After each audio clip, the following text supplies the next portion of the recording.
Bienvenue à tous. Donc, on va commencer ce webinaire sur l'investir dans l'immobilier sans apport, mythe ou réalité.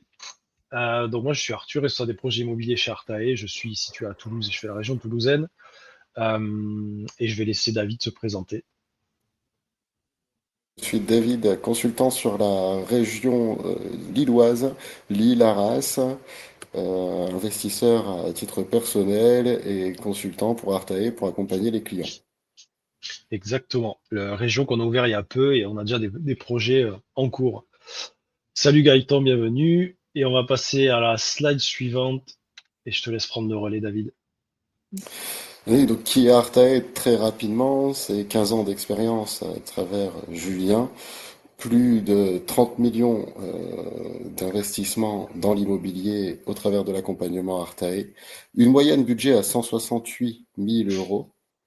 Et surtout une note de nos clients qui nous ont accompagnés qui on a travaillé de 5 sur 5. Et donc on Alors, en est fiers.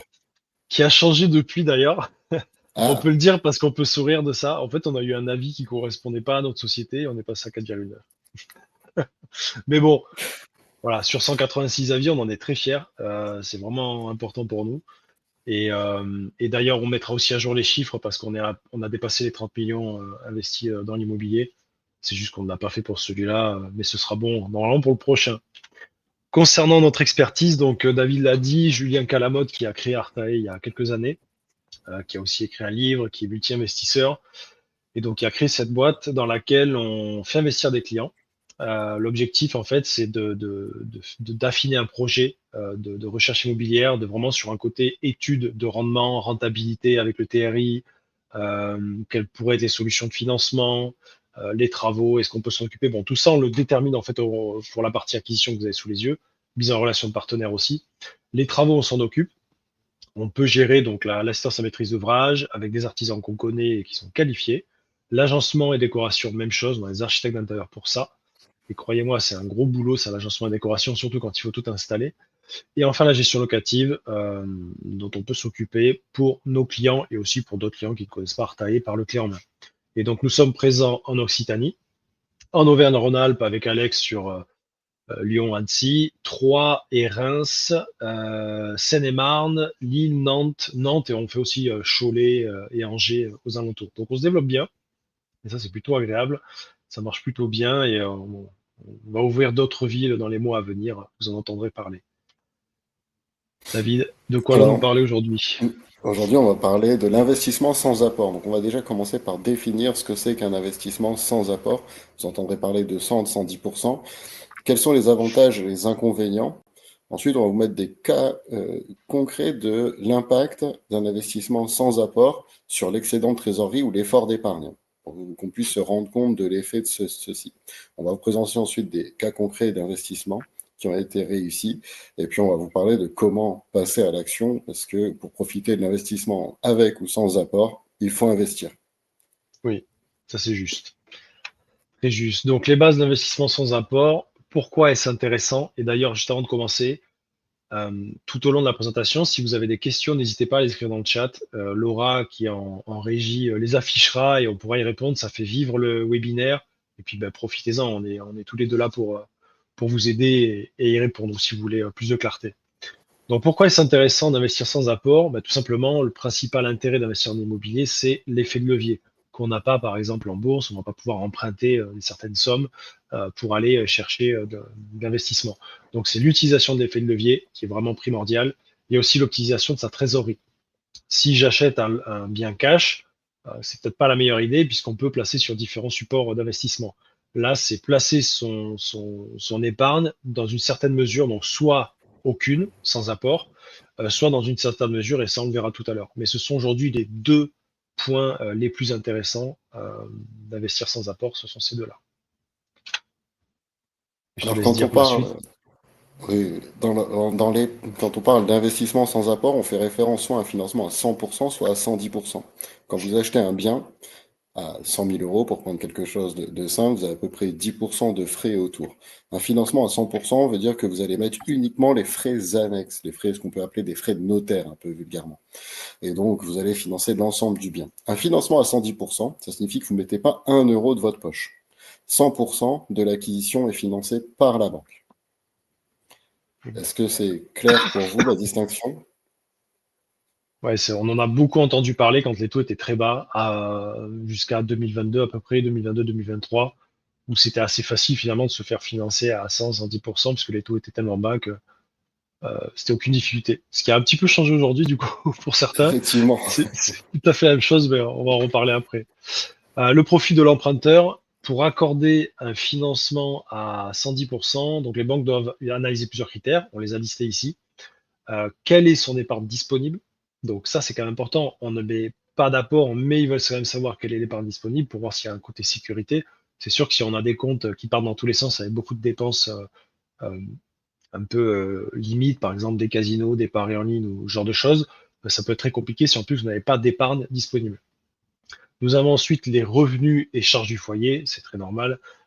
Si vous avez par exemple j'ai eu le cas d'un client d'ailleurs qui était intermittent du spectacle, ben forcément ça a une incidence sur la finançabilité. Des banques pourraient accepter, mais le choix sera beaucoup plus réduit.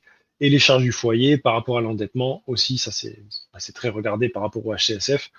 On a quand même un endettement à 35% qui ne doit pas dépasser, sauf dans de mémoire, c'est sur 20% des cas dans la résidence principale, on peut les déplacer. Dans ces 20%, il y a une petite proportion où ça peut être pour de l'investissement locatif. Mais là, vous avez intérêt à avoir un bon contact avec votre banquier avant tout. Comment sont gérées ces finances? Donc, ce que je disais un peu tout à l'heure, est-ce que c'est quelqu'un qui va mettre des sous de côté? Est-ce que c'est quelqu'un qui crame son argent? Donc ça a vraiment une importance sur au moins 6 mois de relevé bancaire. Le reste à vivre, est-ce que le reste à vivre, une fois que les charges sont payées, est-ce qu'il est conséquent ou pas? Et enfin, le taux d'endettement, mais j'en ai parlé précédemment. Et on a une première question. Ah, Ouais, si tu veux, je l'ai vu. Laura, si tu veux ouais. bien l'afficher. Pour toi, David. Alors, en partant du principe que l'on a de l'épargne disponible pour faire un apport, est-ce que ça vaut vraiment le coup de faire financer un achat sans apport là? C'est une bonne question, Gaëtan. En fait, c'est quelle est ta confiance à faire un rendement sur ton épargne? Tu vas emprunter, on va prendre un chiffre simple, à 4%. Tu veux mettre 20 000 euros d'épargne. Si tu es confiant sur le fait de faire du 10% avec ton épargne, oui, ça vaut le coup. Maintenant, si tu veux le mettre sur ton livret A à 2%, c'est complètement inutile. Il vaut mieux que tu fasses de l'apport et que tu économises 4% par an dessus. Donc, est-ce que c'est cohérent? Oui, ça dépend de ta performance espérée. Parce que bien sûr, même tes performances passées ne peuvent pas te guider. Au-delà de ça, il faut avoir toujours en tête que d'investissement sans apport, ce n'est pas fait pour les gens sans épargne. En fait, si une banque te suit à 110%, elle va forcément te suivre si tu es un bon épargnant, un bon gestionnaire, ce qu'on appelle un bon père de famille. Et donc, effectivement, il te faut de l'épargne pour pouvoir faire du sans-apport et ensuite, il te faut une certaine expérience pour savoir combien va te rapporter cette épargne. La question, c'est si c'est pour le mettre sur un livret A, déjà, tu peux le mettre dans la catégorie non, ça ne sert à rien. Si tu veux utiliser d'autres véhicules d'investissement pour être au-dessus de 4%, oui, là, ça peut avoir du sens. Tout à fait. Et c'est ce qu'on disait tout à l'heure, le fait d'investir ailleurs, euh, plutôt que d'aller sur un livret A, de faire d'autres sources d'investissement qui peuvent être intéressantes au niveau du rendement. Mais très bonne question et merci de l'avoir posée. Avantages et inconvénients Alors, d'investir sans apport. globalement, les avantages, ben, tu vas conserver ton épargne, donc tu vas pouvoir le placer ailleurs, mais aussi tu vas pouvoir l'utiliser comme apport dans un second projet. Ça, c'est le premier point. Tu vas augmenter rapidement ton patrimoine parce que l'épargne que tu vas garder, en fait, cette proportion va aller s'amortir. Tu vas aller amortir du capital. Et donc, plus tu vas emprunter, plus mécaniquement tu vas profiter de l'effet de levier et donc créer cette courbe exponentielle. Euh, En troisième point, si le taux est bas, tu profites en plus du contexte économique. Parce que effectivement, tout à l'heure, je te disais, tu économises ton taux d'intérêt. Ben, s'il est bas, ça va très peu augmenter ta mensualité et tu vas même pouvoir limiter ton effort d'épargne ou optimiser ton excédent de trésorerie. Par contre, tu as forcément des inconvénients en face de chaque opportunité. Ta mensualité va être plus élevée, donc à peu près 10%. En cas de vacances locatives, tu vas supporter une plus grosse mensualité, donc toi, tu dois être d'autant plus vigilant sur tes finances. Les banques sont plus strictes, effectivement, même à titre personnel, hein. Si toi tu prêtes 1000 euros à quelqu'un ou 1100 euros, tu vas pas être vigilant de la même façon.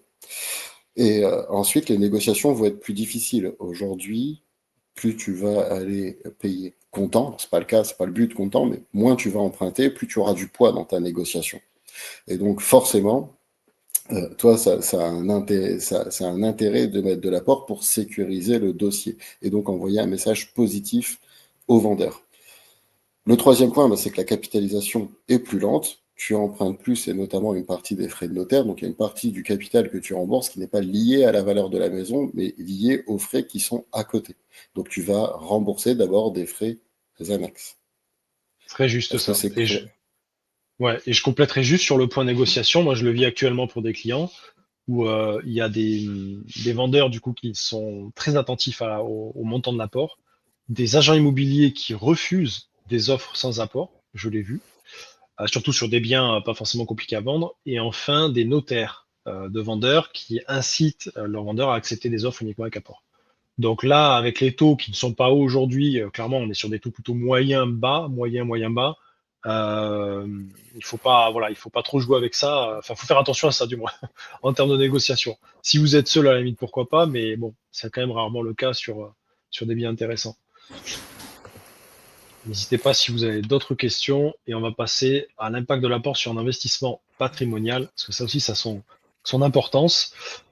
On a fait un petit tableau. On n'a pas pu mettre avec, on a fait avec 1000 euros d'apport et paiement cash, voilà, pour pas mettre 0 € d'apport, parce que sinon ça fausse les calculs de TRI qu'on va voir dans ce tableau-là. Donc on a mis 1000 euros d'apport, 20 000, 40 000 et paiement cash. Donc un coût d'investissement vraiment total, qui inclut du coup tous les frais, à 135 000 euros, avec le montant du prêt en adéquation. Taux d'intérêt, on est parti sur du 3,40, ce qui se fait pas mal aujourd'hui sur du 25 ans. Taux d'assurance 0,20, pareil, on met quelque chose de classique. D'ailleurs, j'en profite sur le 25 ans, parce que j'ai encore, même encore des notaires qui nous disent dans des compromis, ah, mais pourquoi vous voulez mettre 25 ans dans les conditions de financement? C'est du 20 ans pour du locatif. Non. C'est très facile d'avoir du 25 ans, il faut juste choisir les bonnes banques. Il y en a plein qui le font. Voilà, c'est un petit aparté là-dessus, mais je l'entends encore assez régulièrement. Les charges mensuelles, on a tout regroupé, donc à 90 euros mensuels. Les mensualités de prêt, donc là, on voit déjà l'écart se creuse dont parlait David tout à l'heure. Si vous mettez peu d'apport, on voit à 700 euros, que si vous mettez 40 000 euros d'apport, il y a quand même un delta de 300 euros. Ça commence à faire un petit billet. Le loyer, 600 euros. Donc ça, c'est des choses assez communes. Là, ce que vous avez, 135 000 d'acquisition totale, loyer 600 euros, on est dans une grande ville. Ça peut être Toulouse, ça pourrait être Lille, ça pourrait être, bon, pas Lyon parce que c'est plafonné, mais dans d'autres villes. Voilà. Mais c'est assez commun. Donc ça fait que là, on a un rendement net de frais d'acquisition. Donc le rendement net de frais d'acquisition, ça prend en compte le total projet, hein, à 5,25, donc c'est plutôt cohérent. Donc on voit qu'il y a très peu d'écart, que ce soit cash ou pas. Il n'y a pas vraiment d'écart sur l'instantané. Et enfin, on a le rendement net de charges d'exploitation, qui pareil ne fluctue pas énormément, puisque ça dépend des frais qu'il y a eu juste avant. Trésorerie mensuelle, là on a un écart, où fatalement en cash, on a un flux excédentaire, ça sans surprise. Par contre, on voit que sur le 40 000 euros d'apport, on a un petit cash flow qui franchement on est quasiment neutre. 20 000 euros d'apport, un petit effort d'épargne, mais que tout le monde peut assumer, que vous viviez seul ou en couple, c'est quand même assez mesuré, 89 euros. Par contre, 176 euros, c'est pas la même chose. Et surtout, on peut voir que potentiellement, on pourrait en faire deux à moins 89 si on a la capacité d'endettement, en mettant 2 fois 20 000 euros d'apport, par exemple, plutôt que de faire un projet à 40 000. Moi, je serais plutôt sur la deuxième colonne, en fait, à en faire deux. Et enfin, le gain net à 10 ans. Donc là, c'est calculé sur l'amortissement du capital, la plus-value aussi. On le voit en bas, appréciation du bien à 2,5% par an et évolution annuelle des loyers et des charges à 1,5% par an. Donc c'est comme ça qu'on a réalisé ce calcul. C'est l'amortissement du prêt par le remboursement de celui-ci via le locataire et une partie par le propriétaire, surtout pour la colonne 1 et 2. Et donc ça nous donne des écarts assez dingues, hein. 43 800 euros de gain net de plus-value. Dès qu'on met 20 000 euros d'apport, on a quasi 7 000 euros de plus. C'est quand même pas négligeable au bout de 10 ans. Et genre, pour 40 000 euros, encore plus, là, on a vraiment un sacré écart. Bon, paiement cash, c'est encore autre chose. Paiement cash, c'est vraiment une petite proportion quand même qui de la population qui pourra le faire. Donc ça, on l'a quand même mis, mais voilà, c'est quand même pas courant. Et enfin, le taux de rendement interne simplifié, si on a simplifié le calcul, parce que le calcul dépend de la vanne, de la valeur actualisée du bien. Donc, on a essayé de simplifier au mieux. Et on dit souvent un bon investissement, c'est intéressant quand on est entre 8 et 10% au niveau du TRI. Donc, sans apport, oui, il est très bon. Mais par contre, le gain net, on se rend compte qu'il est moins bon. Donc, finalement, il ne faut pas se fier qu'au TRI. Et là, on voit que sur les 20 et 40 cas d'accord, le TRI est vraiment bon. Là où forcément, il n'est pas bon sur le paiement cash, puisqu'on ne fait pas travailler son argent grâce à l'effet de levier. Est-ce que tu veux compléter, David, ou même répondre aux questions? Non, mais globalement, on avait une question de Gaëtan, mais je sais que tu es très à l'aise avec la notion sur quel est le taux de rendement interne simplifié. Ouais. Ouais, c'est ce que je viens de. Oui, c'est ce que j'ai détaillé. Je sais pas quand est-ce qu'elle est arrivée la question en fait. Elle est arrivée juste un peu avant, mais globalement, en fait, ça va être ton rendement versus l'apport que tu as mis dans le projet. C'est ça. Et donc, c'est pour ça qu'on dit entre 8 et 10%, on est sur un bon rendement. Mm, Parce que globalement, on parlait tout à l'heure, soit d'économiser 4% d'intérêt, soit par rapport à un livret A à 2%. 10%, c'est déjà des très bonnes enveloppes. C'est déjà des très bonnes enveloppes bancaires. Alors forcément, ton TRI explose avec le peu d'apport, hein. Arthur le disait, 46%, mais ça impacte ton coût. Et donc toute la question à se poser derrière, ça va être comment vas-tu utiliser l'argent que tu n'as pas mis en apport? Parce que si tu mets 1000 euros d'apport, et que tu ne fais rien de ton épargne, eh ben, tu te seras enrichi que de 43 800 euros. Par contre, par rapport à l'apport de 20 000, les 19 000 euros, est-ce que tu vas les utiliser pour acheter un nouveau bien, et là tu vas accumuler, ou est-ce que c'est juste du livret A? Et encore une fois, pour répondre à ta question précédente, du coup, ben, part sur 20 000 euros, ton TRI sera moins bon. Par contre, sur 10 ans, tu auras gagné 7 000 euros. mm. Ouais, c'est vraiment une réflexion à avoir entre est-ce que la banque peut me suivre sans apport et est-ce que j'ai un intérêt à le faire. C'est vraiment ça. Ouais. Et souvent, enfin, moi je vois sur des prospects qu'on a en visio toutes les semaines, il y en a malheureusement, ils veulent faire sans apport parce qu'ils n'ont pas trop d'épargne. Et donc en fait, ça ne marchera pas ou difficilement. C'était plus simple avant, et encore, voilà, c'était pas non plus un boulevard qu'aujourd'hui, clairement, les banques ont aucun intérêt à financer quelqu'un qui a peu ou pas d'épargne et du coup qui ne veut pas mettre d'apport parce que finalement, il n'a pas la possibilité de le faire. Faut vraiment faire cette différence avec quelqu'un, par contre, qui a des comptes beaucoup plus solides. Est-ce que Artae propose des solutions clés en main avec un projet IMO sans apport? Oui, mais il nous faut au moins une simulation, enfin quelque chose, même pas une simulation, c'est un accord de principe de la banque. Parce qu'en fait, nous ne sommes pas courtiers en financement. Donc le financement, c'est pas notre affaire. On peut orienter vers des partenaires bancaires qu'on connaît, mais on ne va pas s'occuper du financement. Ça, c'est le job de nos clients. De toute façon, c'est eux qui font l'emprunt, c'est pas nous. Donc vraiment, c'est important. Nous, on peut accompagner, mais on a aussi, enfin, il faut vraiment s'assurer de ça. Parce que nous, si on commence à bosser avec vous et puis derrière, ça matche pas parce que l'emprunt n'est pas arrivé, on a perdu du temps. Tout le monde a perdu du temps. Donc nous, il nous faut au moins un accord de principe pour les investissements sans apport. Ouais. Vraiment. Et puis surtout, ça nous facilite pas la négociation, comme je disais tout à l'heure.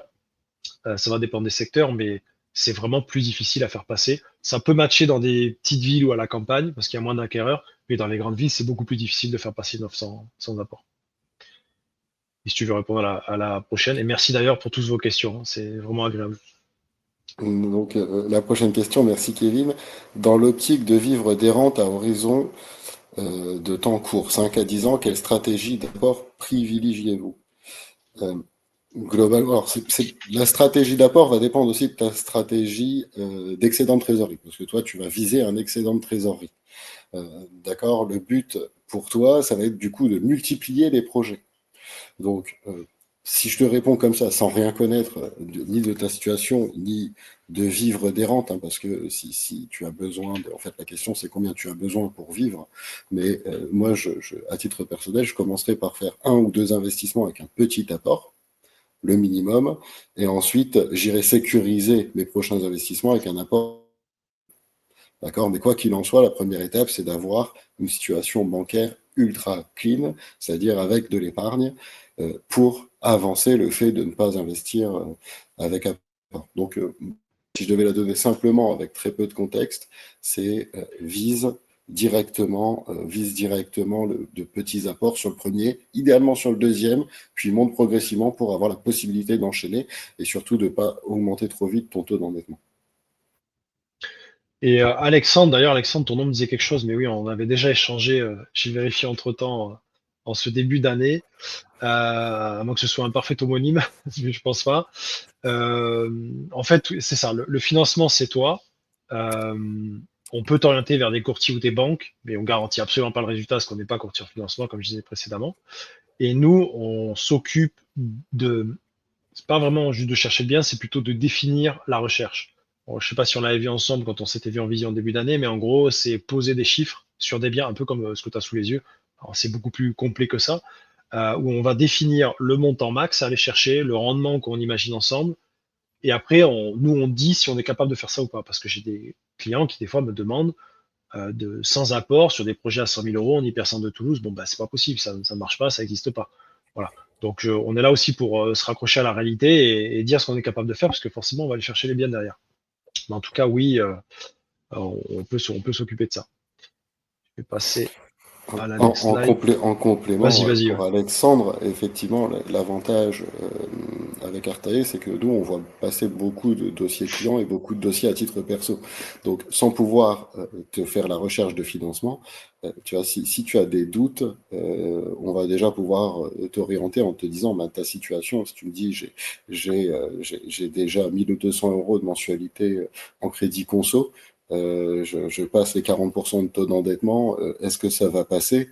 Tu vois, on va pouvoir t'orienter, ou alors est-ce que tu as une situation très saine, et donc, tu vois, ça va aussi on va pouvoir te guider sur le discours à tenir avec la banque. Maintenant, on ne pourra pas nous prendre en charge cette partie financement. Ok, désolé, j'avais un appel, ça me coupait le son, j'entendais plus rien. Pas de problème, j'avais fini de répondre. Ça marche. Allez hop, je passe à la next. Cas concret d'investissement réussi. Ça tombe bien, c'est le tien. Alors, ouais, c'est ça. Alors, on a une question entre-temps. Ah, j'ai pas vu. Dans le cas de figure d'un apport de 1000 euros, par rapport à votre exemple, il faudrait combien d'épargne en général pour rassurer la banque? Alors, encore une fois, Bah, ça, le banquier serait plus à même, mais globalement, la possibilité de mettre les fameux 10% d'apport. Enfin, pour moi, à minima. Et surtout, est-ce que l'épargne, tu en mets chaque mois? En fait, la banque, tu vois, tu pourrais défendre un dossier où l'équivalent des 10% d'apport, mais chaque mois, le banquier va voir sur tes comptes que tu épargnes 300, 400 euros systématiquement, et donc que tu es un très bon gestionnaire. Donc, en soi, il faut que tu sois capable de mettre les 10% entre guillemets d'apport, même si idéalement c'est de mettre plus, 15, 20 pour assurer les banques, mais surtout que tu aies une gestion systématique d'épargne. Il y a un vrai réflexe d'épargne à telle date, le 5 du mois, la banque voit que tu épargnes et que tu n'y touches plus. et je compléterai avec un ancien client avec qui j'ai déjeuné. Je sais pas s'il nous écoute aujourd'hui, Sébastien, qui lui je crois que l'endettement était dépassé les 35%. C'est pas qu'il voulait faire sans apport ce qu'il mettait de l'apport, mais effectivement, le banquier, ce qu'il regardait, c'était surtout son reste à vivre aussi. Et il avait un reste à vivre assez confortable, et donc la banque se dit, OK, il avait investi avec nous sur son premier bien, ça s'est bien passé, il en a fait un autre seul, et là, il en a deux autres en cours. Et la banque s'est dit, mais ça marche, il s'en sort bien, il met de côté, il a un bon reste à vivre. Voilà, c'est assez logique. Il faut garder en tête que un banquier ne prendra pas de risque, le minimum. Vous pouvez en trouver certains qui pourraient vous suivre ou suivre des gens un peu plus risqués. Je prends l'exemple de Julien, le fondateur, il a un endettement qui est magistral, mais parce qu'il a eu les bonnes personnes, qui a su lui faire confiance. Donc il y a quand même une relation humaine qui s'instaure, qui n'est pas quantifiable de fait. Et ça, c'est à vous d'aller chercher le bon interlocuteur. Moi, j'ai des clients, encore une cliente hier, Chloé, avant-hier, qui me dit bah, la banquière, elle comprend rien, c'est compliqué. Puis un autre qui est beaucoup plus réactif, ah ouais, c'est super votre projet, etc. Donc vraiment, l'interlocuteur est primordial. Et tous ceux qui veulent investir sans apport, je vous invite chaudement, que ce soit avec nous ou si vous investissez seul, à aller voir les banques avant quoi que ce soit. Au moins, vous sécurisez cette partie-là, à vous dire, OK, là, je peux y aller. Parce que sinon, après, vous prenez quand même un risque. Il faut avoir les refus de prêt, il faut en avoir trois pour sortir. Bon, c'est quand même, c'est pas anodin comme engagement. Et encore, merci pour vos questions. Je vais passer. Allez, présente-nous Doué. Donc, du coup, les projets, ça c'est un immeuble à Douai, donc un T4, un T2. qui était à 205 000 euros avant les travaux, avec un coût total projet, donc une rénovation de parties communes, une mise en conformité pour le permis de louer. Un doué est impacté par le permis de louer. Le client allait mettre un apport de 30 000 euros, donc là, voyons, on est sur 12-13% du total projet, avec un emprunt validé à 25 ans de 3,40. L'entrée était à 1515 euros par mois, donc forcément un T4 en rez-de-chaussée. Les deux étaient en duplex, hein, c'est une particularité.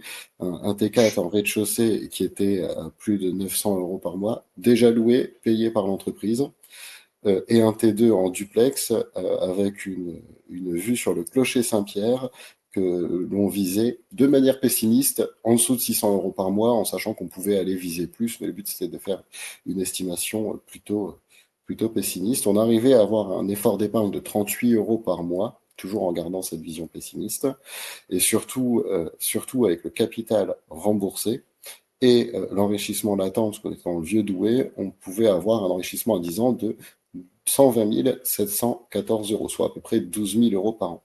Et donc le taux de rendement interne, ces personnes faisaient un placement à 13,6%. Et Ouais. donc c'était extrêmement sécurisant pour eux, et ceci en prenant l'effort d'épargne de 38 euros par an. Est-ce que tu veux échanger un peu sur Toulouse, les projets que tu connais, Euh, Arthur?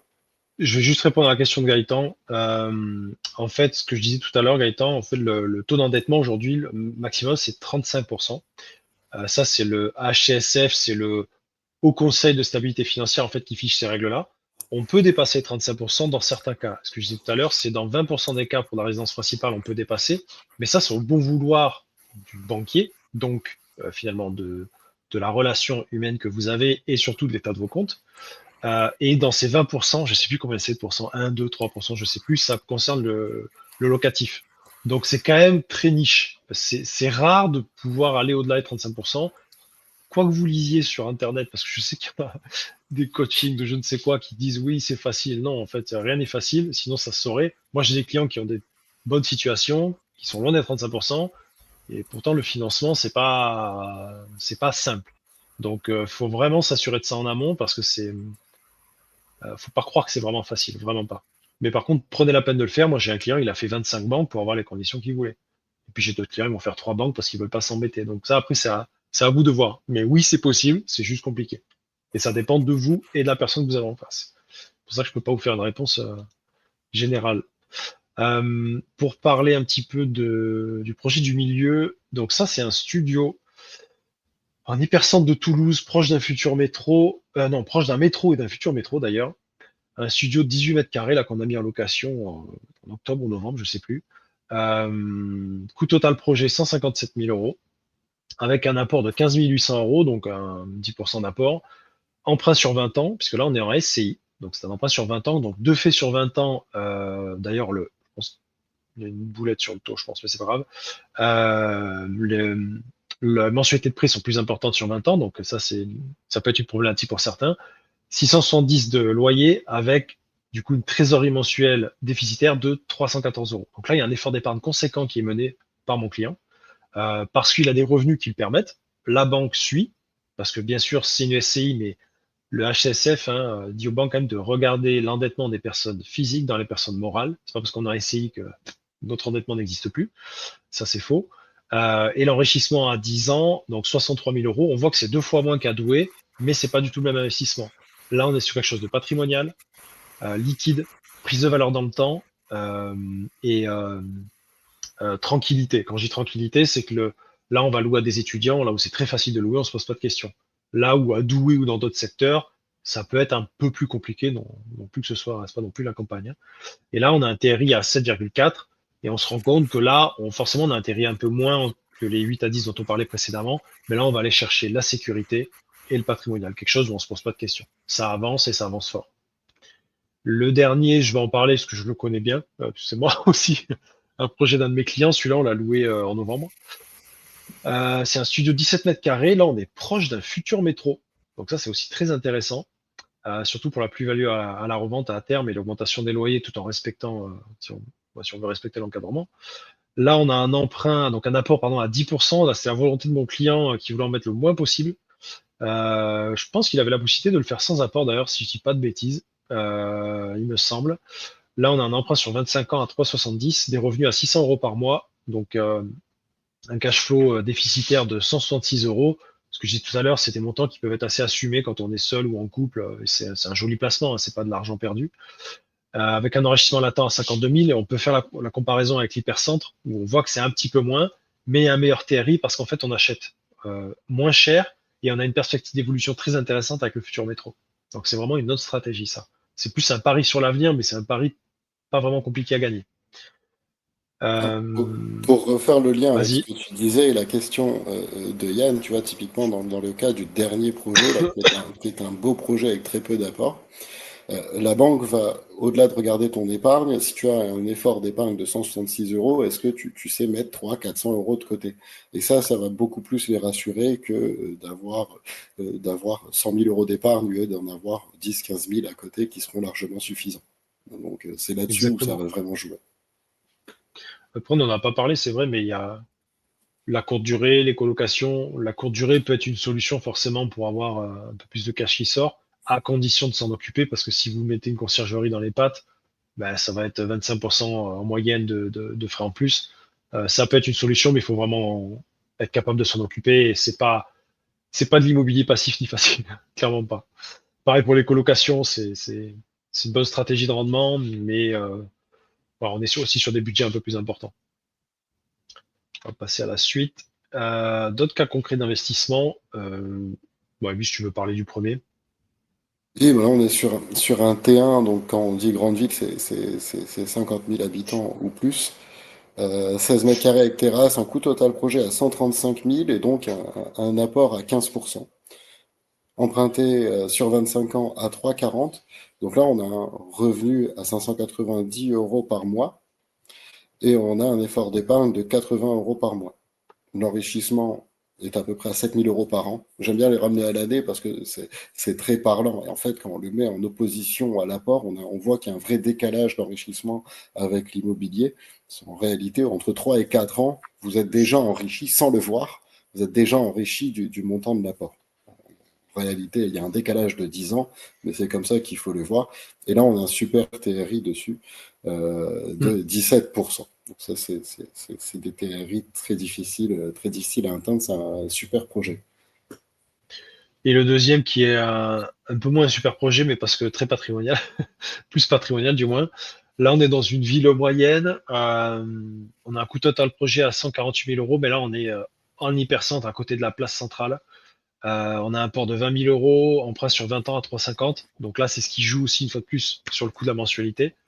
Donc on a malgré un loyer à 690, avec la mensualité qui est de fait assez élevée, on a un effort d'épargne de 200 euros. Par contre, on a un bel enrichissement latent. Et c'est marrant, si on met en corrélation les deux projets, euh, on est sur quasiment le même montant d'acquisition, mais pas du tout le même TRI, mais par contre, le même enrichissement latent.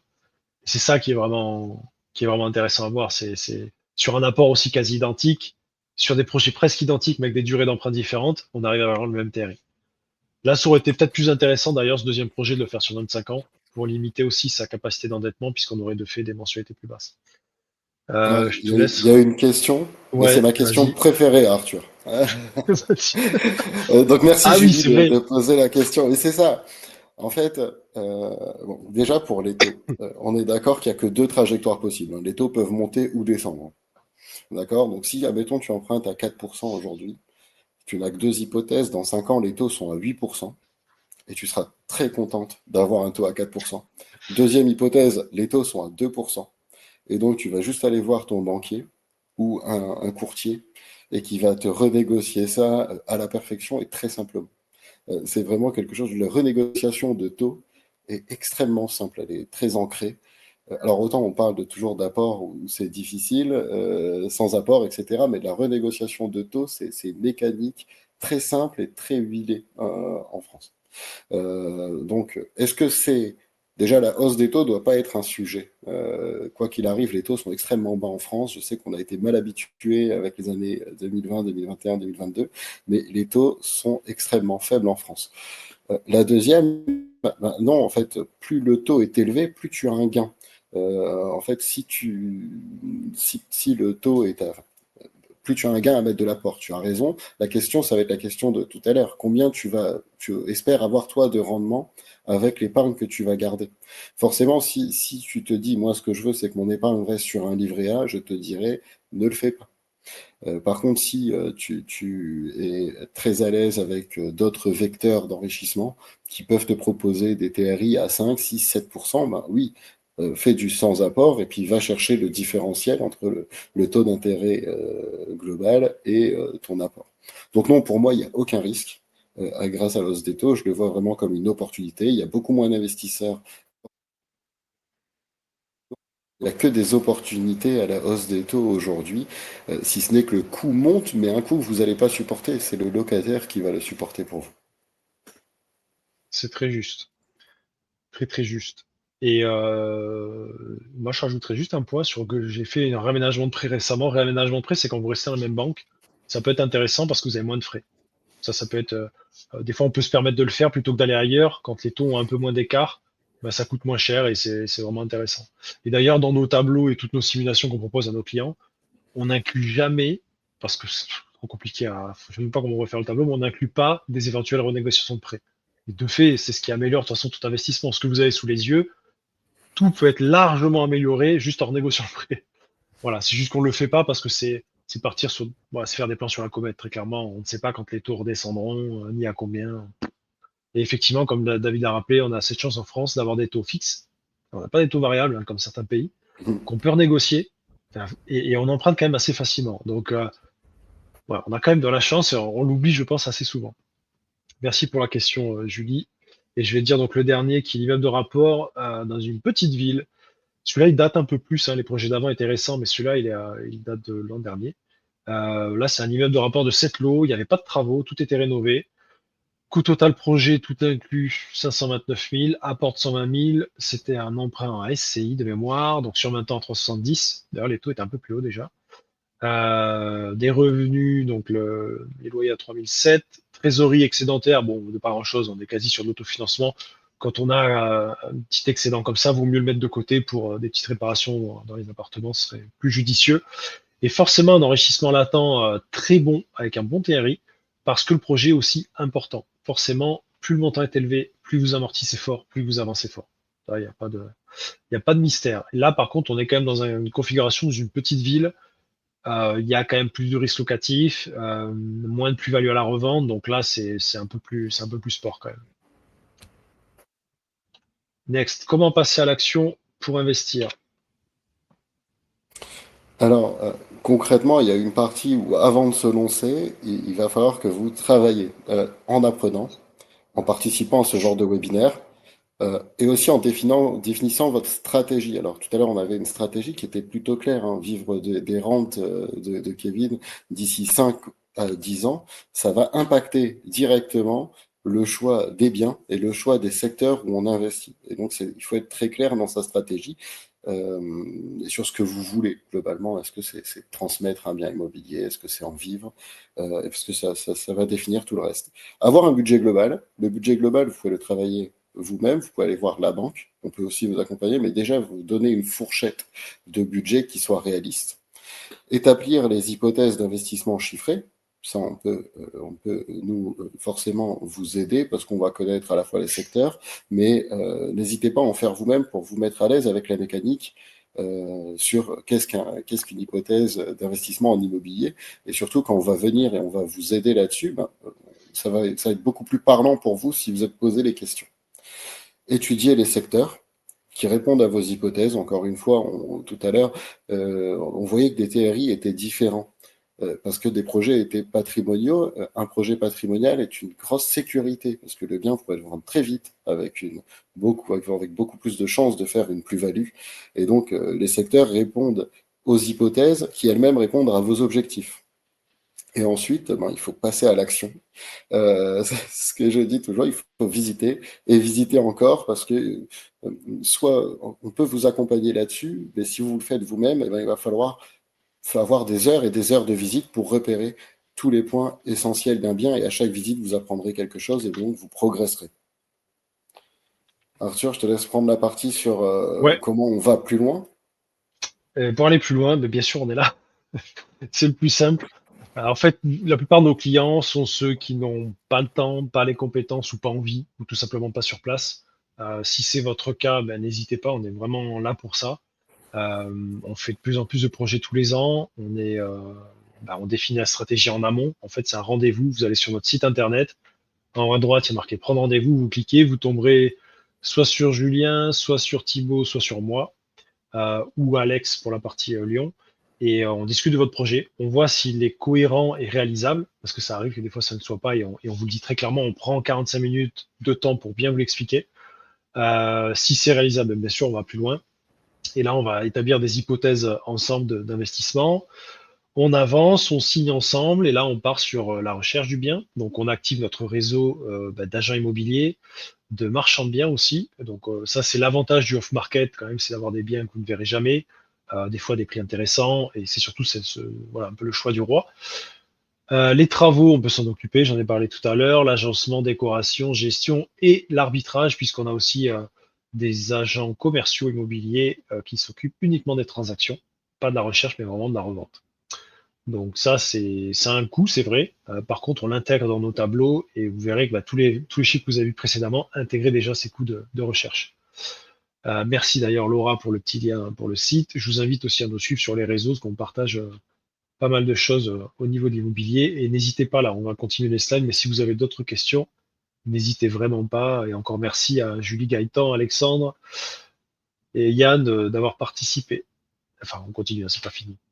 Je vais en parler rapidement de l'Artae Academy, que Thibaut, ancien banquier, vous avez sur la gauche, Julien, le fondateur d'Artae sur la droite, qui ont lancé une académie à Artae. Donc là, c'est de la formation. Clairement, là, c'est pour apprendre seul.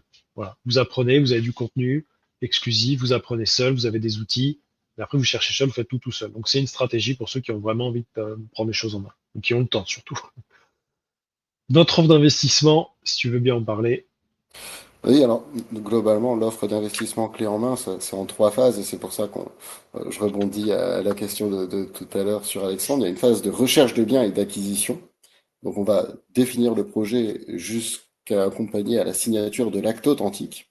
On va s'occuper de la négociation, on va vérifier les différents points, par exemple, connaître le secteur en sachant que dans telle ville, il y a le permis de louer, dans telle ville, il y a l'encadrement, dans telle ville, il y a le plafonnement. Et donc, nous, on va sécuriser toute cette partie-là. Ensuite, la partie travaux avec une assistance à maîtrise d'ouvrage. Le but, c'est que vous puissiez, tout en suivant le projet, être enlevé de toute la pression finalement du projet, parce que nous, on va aller faire le pilotage du chantier, la partie devis, la partie contre-proposition. Et enfin, l'agencement et la décoration, où on va aller du définir alors, le mood board, c'est un mot compliqué pour dire qu'on va définir une palette de couleurs, jusqu'à comment on l'intègre dans la stratégie en fonction de est-ce qu'on va les optimiser avec de la location courte durée, est-ce qu'il va falloir quelque chose de robuste pour de la colocation, ou est-ce que c'est juste une optimisation fiscale avec le LMNP, et globalement, comment on va intégrer ces trois phases. Et donc, les trois phases sont cumulables, mais on peut aussi, on a des clients qui vont nous appeler juste pour l'agencement et la décoration, des clients pour la phase acquisition, travaux, mais ils ont une appétence pour l'agencement et la déco, et donc ces offres sont cumulables ou prenables séparément. À la carte, ouais, exactement. Et j'en profite pour parler d'Arta Intérieur.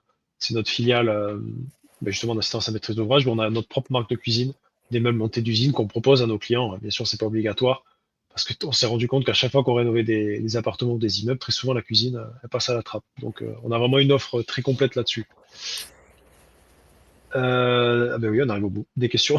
J'ai pas vu qu'on est arrivé au bout. Déjà, on a pas mal de questions. N'hésitez pas, là, sur les 2-3 minutes qui restent, si vous avez d'autres questions. Joanne, ça me parle, ça aussi, Joanne. Je vois des noms qui me parlent, là, des noms et des prénoms de gens que j'ai vus, je pense, récemment. Euh, En tout cas, je sais pas ce qu'on peut rajouter déjà sur. Oui, si, moi, je peux vous partager un peu, là, sur les projets, même de cette année, même les années précédentes, les projets de clients. Je crois que j'en ai aucun qui a fait sans apport. Mais par contre, plusieurs avaient la possibilité de le faire. Donc vraiment, pesez bien le pour et le contre. Ça veut tout dire ce que j'ai dit. Ah, Ah, il y a une question. il y a Bonjour, une question. Dimitri, sûrement. Bonjour. Sûrement, ça dépend du profil, mais quel est le coup, si par exemple on prend toute l'offre Clearmark taille, votre rémunération succès. Alors, au niveau de notre rémunération, là, ça, on en parle souvent en rendez-vous, je peux quand même en parler rapidement ici, c'est un pourcentage sur le montant de l'acquisition. Et après, on a différents paliers. Mais en moyenne, je prends large, on va être dans les 10 à 15 000 euros. Donc ça, on l'intègre au projet. D'ailleurs, je vais revenir en arrière et je vais vous montrer là, sur ce cas-là. Là, si on prend le deuxième, par exemple, là, dans les 157 000 euros, il y a les frais de notaire, c'est marqué achat, frais de notaire, travaux, honoraires, mobilier, frais bancaires. Il y a tout. Et dans nos tableaux, de toute manière, il y aura toujours tout, toujours nos honoraires. On ne parlera jamais d'un projet hors honoraires. Parce que voilà, c'est trop facile sinon. Et avec ça, on arrive à avoir des rendements corrects, la même chose, voire mieux que ce que vous pourriez aller trouver seul. La seule différence, c'est que nous, on fait ça tous les jours et qu'on a le réseau, du coup, pour aller trouver des choses intéressantes. On va aussi sur Internet comme tout le monde. Et mais ça, bah, d'ailleurs, je donne souvent un exemple. C'est que moi, quand je vois un agent immobilier que je ne connais pas, je vais sur le bon coin, je vois une annonce qui m'intéresse, j'aurai toujours plus d'informations et plus de facilité à faire passer une offre que vous seul. Parce que l'agent immobilier, il sait qu'il peut bosser avec moi sur notre projet, parce que j'ai plusieurs recherches. Il va toujours se livrer un peu plus à moi parce qu'il sait que je suis un professionnel. Et c'est dingue la différence que ça fait avec un particulier qui irait visiter comme ça. Vraiment, c'est très très différent. Donc, on a un coût, voilà, j'irais ouais, dans les 10-15 000 euros. Après, forcément, si c'est un immeuble, ça va être plus. Tout dépend du montant projet.